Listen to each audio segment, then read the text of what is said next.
සියලු දෙනාම සාදරයෙන් පිළිගන්නවා 2026 වසරේ නිකුත් වුණ සුපිරිම ක්‍රයිම් ත්‍රිලර් ඇඩ්වෙන්චර් සේරම තියෙන තප්පරෙන් තප්පරේ මොකක්ද ඊළඟට වෙන්නේ කියලා හිතා ගන්න බැරි කුතුහලයෙන් බලන්න පුළුවන් සුපිරිම ගණයේ දාමඝාතක ෆිල්ම් එකක් බලන්න. මේ ෆිල්ම් එකේ නම ඒපෙක්ස්. ඉතින් වැඩි කතා නැතුව අපි ඉක්මනට යමු ෆිල්ම් එකට. ඉතින් මේ කතාවේ ප්‍රධාන චරිතය වෙන සාෂා එයාගේ හස්බන්ඩ් වෙන ටොමි එක්ක යනවා ලොකු අයිස් කන්දක් තරණය කරන්න. ඒ දෙන්න ගොඩක් ආසයි ඒ වගේ ඇඟ හිරි වැටෙන ත්‍රාසජනක වැඩ කරන්න. ඉතින් මේ දෙන්න රෑ මේ කන්ද තරණය කරන ගමන් ඉද්දි ලොකු කුණාටුවක් එනවා. අයිස් කන්දේ උඩ ඉඳන් අයිස් කඩන් වැටෙන්න ගන්නවා. මේ දෙන්න හරිම අමාරුවෙන් තමයි කන්ද එල්ලිලා ඉන්නේ. ආරක්ෂක කේබල් දාගෙන හිටියත් එයාලට උඩින් වැටෙන අයිසුයි වැස්සයි නිසා එයාලව පහළට ලිස්සන්න ගන්නවා. එක පාරටම උඩින් ආපු ලොකු අයිස් තට්ටුවක් ටොමීගේ ඔලුවට වැටෙනවා. ඒ වැදෙන පාරත් එක්ක ටොමීට සිහි නැති වෙලා පහළට වැටෙන්න ගන්නවා. හැබැයි සාෂා කොහොම හරි කෑ ගහගෙන ටොමීගේ ආරක්ෂක කේබල් එකෙන් අල්ල ගන්නවා. ඒත් අයිසුයි වතුරයි හුළඟයි නිසා ටොමීගේ බරත් එක්ක ඒ කේබල් එක අල්ලන් ඉන්න සාෂාට හරිම අමාරුයි. නමුත් කරන්න දෙයක් නැහැ. එයා හස්බන්ඩ්ට ගොඩක් ආදරෙයි. ඒ නිසා එයා කොහොමදවත් හස්බන්ඩ් පහළට වැටෙන්න නොදී කොච්චර අමාරුණත් කොහොම හරි හස්බන්ඩ් උඩට ගන්න ගොඩක් උත්සාහ කරනවා. නමුත් ටොමීටත් සිහි නැහැ. කුණාටුවත් ගොඩක් සැරයි. සාෂාගේ ආරක්ෂක කේබල් එකත් ගැලවෙන්න ඕන්න මෙන්න තියෙන්නේ. කොහොමුණත් අන්තිමේදී ටොමී වාල්ලගෙන ඉන්න කේබල් එක සාෂා අතින් ලිස්සලා අතෑරෙනවා. සාෂා හුඟක් ආදරය කරපු එයාගේ හස්බන්ඩ් කන්දෙන් පහළට වැටෙන හැටි දකින සාෂා ලොකු දුකක් එක්ක වේදනාවෙන් කෑ ගහනවා. ඒ එක්කම සාෂාගේ කේබල් එකත් කන්දෙන් ගැලවෙනවා. නමුත් සාෂා වැටෙන්නේ නැහැ. ඊළඟට අපිට පෙන්නන්නේ මාස 5කට පස්සේ ඕස්ට්‍රේලියානු කාන්තාරයක් වගේ මුඩුබිමක ඇඩ්වෙන්චර් වෑන් එකක් පදවගෙන යන සාෂාව. පේන විදියට එයා යන්නේ කොහේ හරි තැනක් හොයාගෙන කැම්පින් කරන්න. අපි බලමු එයා මේක හොයන්නේ මොන වගේ තැනක්ද? ඒ තැනේදී මෙයාට මොන වගේ භයානක දේවල් වලට මුහුණ දෙන්න වෙයිද කියලා. ඉතින් මේ වෑන් එකේ යන ගමන් සාෂා මුලින්ම යන්නේ වනජීවී කාර්යාලයට. එතනදී ඔෆිසර් කෙනෙක් සාෂාට අනතුරු අඟවනවා. ඒ පැත්තට ගියපු ගොඩක් අය මේ විදිහ අතුරුදහන් වෙලා කියලා. සාෂා ඒත් ඒක එච්චර ලොකුවට ගණන් ගන්නේ නැතුව දිගටම යනවා. ඊළඟට සාෂා වෑන් එකට තෙල් ගා ගන්නයි, එයාට ඕනි බඩු ගන්නයි කියලා හිතාගෙන ෂෙඩ් එකකට නවත්තනවා. එතනදී සාෂාව දකින අමුතු පෙනුමක් තියෙන මිනිස්සු කීප දෙනෙක් සාෂාව කතාවට අල්ල ගන්න හදනවා. එයා යන්නේ කොහෙද, තනියම මොකද වගේ දේවල් අහනවා. ඉතින් යාළුවනේ ඔයාලට තේරෙනවනේ මේ මිනිස්සු මොකටද එන්න හදන්නේ කියලා. කොහොම හරි ඔය වෙලාවෙම එතෙන්ට එනවා තට්ටේ ගාපු මිනිස්සෙක්. එයා එන්නේ එයා හදපු පැකට් කරපු වේලපු මස් වගේක් හරියට විකුණන්න දාන්න. ඉතින් මේ මිනිස්සයා සාෂා වෙනුවෙන් කතා කරලා අර මිනිස්සුන්ගෙන් සාෂාව බේර ගන්නවා. ඊළඟට සාෂා මේ මිනිස්සයාට ස්තුති කරලා ඒ මිනිස්සයා කඩේට දාන්න ගෙන ආපු මස් පැකට් එකකුත් සල්ලි වලට අරන් එතනින් යන්නයි හදන්නේ. හැබැයි සාෂාට එයා හොයාගෙන යන තැනට හරියටම මැප් එකෙන් හොයාගන්න බෑ. ඉතින් එයා කරන්නේ එයාට උදව් කරපු අර තට්ටේ තියෙන මිනිස්සයාගෙන් අහනවා ඒක කොහෙද තියෙන්නේ කියලා. ඉතින් මේ මිනිස්සයා සාෂාට මැප් එකේ පෙන්නලා දෙනවා එයා යන්න ඕනේ පාර. හැබැයි මේ පාරේ මිනිස්සයා try කරනවා සාෂා එක්ක යන්න. හැබැයි සාෂා ඒකට කැමති වෙන්නේ නැහැ. එයා කරන්නේ ඉක්මනට එතනින් පිට වෙන එක. ඉතින් කොහොම හරි සාෂා දැන් ගඟක් අයිනේ තියෙන කැලයක් ළඟට ඇවිල්ලා වාහනේ පාක් කරගන්නවා. මේ වෙද්දි රෑ වෙන්න ළඟ හින්දා සාෂා හදන්නේ එතන නැවතිලා රෑ ගත කරන්න. ඉතින් එයා කැම්පින් කරන්න ලෑස්ති වෙනකොටම ජීප් දෙකකින් දඩයක්කාරයෝ වගේක් එනවා. බලද්දී අර ෂෙඩ් එකේදී කරදරයක් වුණ මිනිස්සු ටිකමයි. සාෂා ඉක්මනට එයාගේ වාහනේ ඇතුළට ගිහින් දොරවල් ලොක් කරගන්නවා. අර ආපු මිනිස්සු එතන මුවෙක්ව හැම ගාලා පුච්චගෙන කාලා ටික වෙලාවකින් යනවා. ඊළඟට පහවදා උදේ සාෂා කරන්නේ එයා ගෙන ආපු පොඩි ඔරුවෙන් ගඟ දිගේ පහළට පැදගෙන යන එක. එයා හවස් වෙනකන් ගඟ පහළට ඔරුව පැදන් යනවා. ඊට පස්සේ තැනකින් ගොඩට ඇවිල්ලා එයා ඒ රාත්‍රියේ එතන කැම්පින් කරන්න තමයි හදන්නේ. ඉතින් කූඩාරම හදලා එයාගේ බෑග් එක එයා ළඟ තියෙන ගහකින් එල්ලනවා. ඊට පස්සේ එයා අර ෂෙඩ් එකේදී ගත්ත මස් පැකට් එකත් කාලා රෑ ඒ කූඩාරම ඇතුලේ නිදා ගන්නවා. පහවදා උදේ කවුරු හරි යටිගිරියෙන් කෑ ගහන සද්දය ඇහිලා සාෂාට හැරෙනවා. එයා කූඩාරමෙන් එළියට ඇවිල්ලා බලන්නේ එයාගේ ඊයේ රෑ එල්ලපු එයාගේ බෑග් එක නැති වෙලා. සාෂාට හිතා ගන්න බෑ මොකන්ද උනේ කියලා. ඉතින් සාෂා කරන්නේ එයාගේ ඔරුවෙන් ආපහු තවත් ගඟ පහළට යන එක. ඒ විදිහට යනකොට පොඩි අඩිපාරක් වගේ තැනක් දැකලා සාෂා එතනින් ගොඩට ඇවිල්ලා පොඩ්ඩක් ඒ අඩිපාර දිගේ ඉස්සරහට යනවා. එයා දකිනවා එතන ගිනි ගොඩක් එක්ක පරණුණු කූඩාරමක්. සාෂා එතනින් සෝදිසි කර කර ඉද්දී එක පාරේටම අර ෂෙඩ් එකේදී සාෂා වාර මිනිස්සයන්ගෙන් බේරලා පාර කියපු තට්ටේ තියෙන අමුතු මිනිස්සයා එනවා. එයා තමන්ව බෙන් කියලා හඳුන්වලා දීලා එයා කියනවා මේ තැන එයාගේ කියලා. ඉතින් සාෂා බෙන්ට කියනවා එයාගේ බෑග් එක, ෆෝන් එක, කැමරා ටික කවුරු හරි හොරකම් කළා කියලා. ඉතින් බෙන් කරන්නේ සාෂට කෑම දෙන්නම් කියලා එයාට පොඩ්ඩක් ඉන්න කියනවා. සාෂට වෙන කරන්න දෙයක් නැහැ. එයාට කෑම ඕනේ. ඉතින් එයා බෙන් එක්ක ඒ කියන දේ අහලා එතන පොඩ්ඩක් ඉන්න තීරණය කරනවා. ඉතින් බෙන් මාළු බදින අතරේ දෙන්න පොඩ්ඩක් විස්තර කතා කරනවා. බෙන් ඒ අතරේ ටිකක් අමුතු විදිහට දේවල් කියන්න ගන්නවා. සාෂගේ පෞද්ගලික විස්තර ආරවුස්සන්න හදනවා. කලින් දවසේ රෑ කැම්ප් එක ගාවට ආපු දඩයක්කාරයෝ ගැන සාෂා කියද්දී බෙන් අතින් කියවෙනවා බෙනුත් එතන හිටියා කියලා. ඒක කියලා බෙන් අමුතු විදිහට hina වෙනවා. සාෂාට මේක එච්චරටම අල්ලන්නේ නැහැ. සාෂාට හිතෙනවා මේ මිනිස්සුක මොකක් හරි අවුලක් තියෙනවා කියලා. ඉතින් එයා ඉක්මනින් මෙතනින් මාරු වෙන්න තමයි හදන්නේ.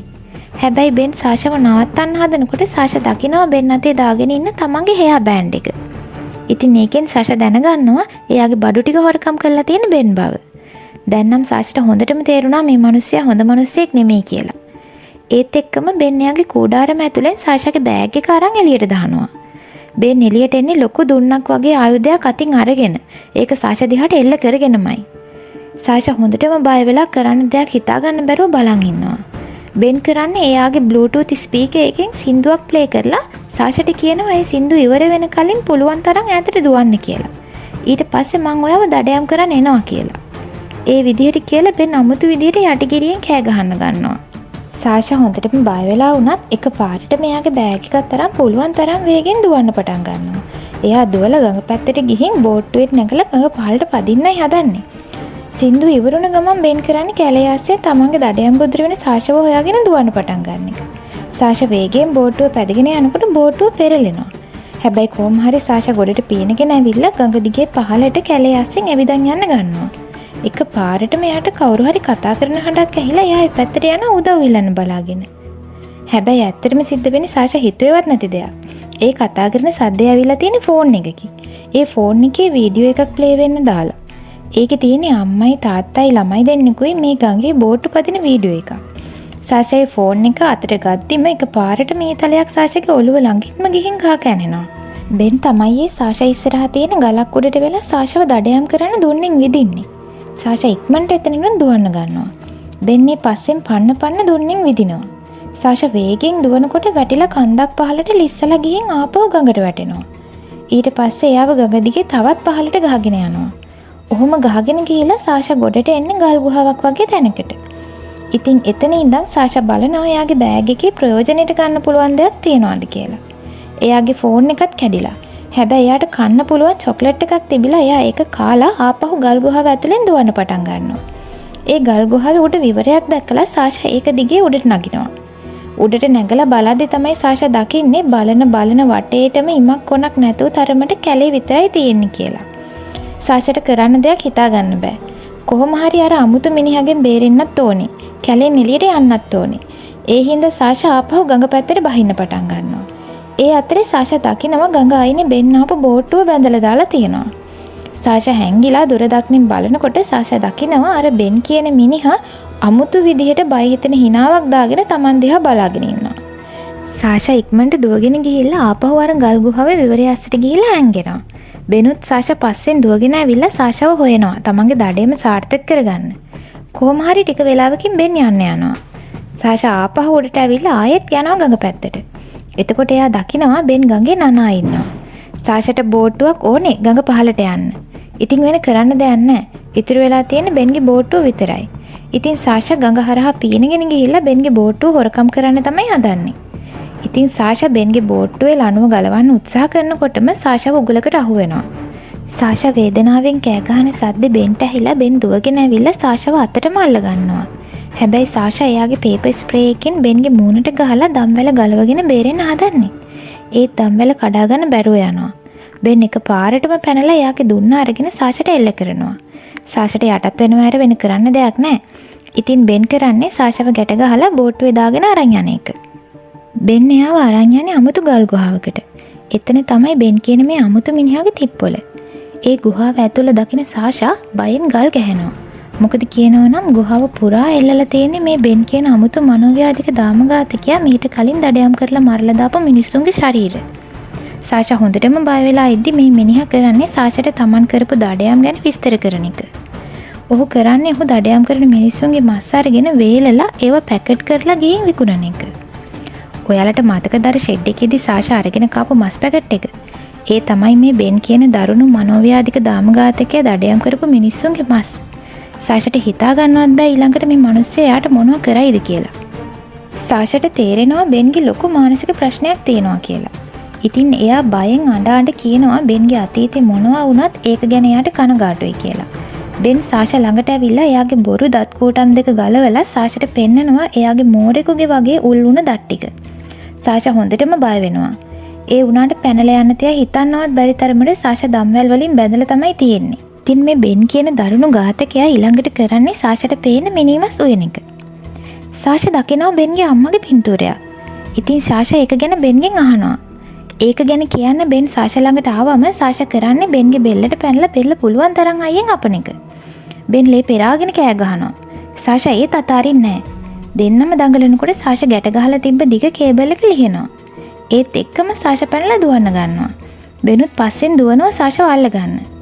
එතනදී දෙන්නම වතුරට වැටලා ගඟ දිගේ පහළට ගහගෙන යනවා. කොහොම හරි මේ දෙන්න දිය ඇල්ලකිනුත් පහළට වැටෙනවා. හැබැයි දෙන්නම ජීවිතේ බේරගෙන කොහොම හරි ගොඩට පීනගෙන යනවා. හැබැයි ඒ ආව ගමන් සාෂා උත්සාහ කරන්නේ තමන්ව ගැට ගහලා තියෙන කේබල් එකෙන් කොහොම හරි මේ දරුණු මිනිමරුවා විවරයක් කරලා දාන්න. මොකද ඒ ඇරෙන්න සාෂාට බේරෙන්න වෙන ක්‍රමයක් නැති නිසා. කොහොම හරි මේ දෙන්න මෙතන ගොඩක් පොර බඳිනවා එකිනෙකාව මරා ගන්න. හැබැයි කොහොම හරි සාෂා ළඟ තිබ්බු ගලක් අරගෙන මේ දරුණු ඝාතකයාගේ කකුලට ගහලා කකුල කඩනවා. දැන් මේ මිනිහට ඇවිද ගන්න තියා හිට ගන්නවත් බෑ. ඒත් සාෂාට පැනලා යන විදියකුත් නැහැ. එයාව ගැට ගහලා තියෙන කේබල් එකේ අනික් කොන ලොක් වෙලා තියෙන්නේ බෙන්ගේ ඇඟට. කොහොම හරි පහවදා වෙනකන් මේ දෙන්නට මෙතන ඉන්න වෙනවා. මොකද දෙන්නගෙන් කාටවත් යන්න බැරි නිසා. ඉතින් මෙතන මේ විදිහට දිගටම ඉන්න බෑනේ. පණ බේර ගන්න නම් කොහොම හරි තමන්ගේ හතුරා එක්ක වුණත් එකට වැඩ කරන්න සිද්ධ වෙනවා. ඉතින් සාෂා බෙන්ට අකමැත්තෙන් වුණත් යෝජනා කරනවා දෙන්නම එකතු වෙලා එයාලා දිය ඇල්ලෙන් පහළට වැටුණු කන්ද තරණය කරලා ජීවිතේ බේරගමු කියලා. බෙන්ටත් වෙන කරන්න දෙයක් නැති නිසා ඒකට එකඟ වෙලා දෙන්නම එකතු වෙලා ඒ කන්ද නගින්න පටන් ගන්නවා. හැබැයි කන්ද නගින අතරතුර කොහොම හරි සාෂාට කන්ද ඇතුලේ පොඩි නිරුමක් අස්සට මුවා වෙලා එයාව ගැට ගහලා තිබ්බ හානස් එක ගලව ගන්න පුළුවන් වෙනවා. බෙන්ටත් ඒත් එක්කම සැක හිතිලා එකපාරටම කේබල් එකෙන් පහළට අදින ගමන් කෑ ගහන්න ගන්නවා. සාෂා ඒ අතරතුර කොහොම හරි ළඟ තිබුණු දිරපු අත්තක් අල්ලගෙන එයාගේ ඇඟෙන් හානස් එක අයින් කරගන්න සමත් වෙනවා. බෙන් කොච්චර කෑ ගැහුවත් සාෂා බෙන්ව එල්ලගෙන හිටපු කේබල් එක ලිහලා දානවා. ඒත් එක්කම බෙන්ව එකපාරටම කන්දෙන් පහළට වැටිලා ගලක් උඩට වැටිලා මිය යනවා. සාෂා ඊට පස්සේ කොහොම හරි කන්ද ඉතුරු ටික අමාරුවෙන් නැගලා කැලෙන් එළියට එනවා.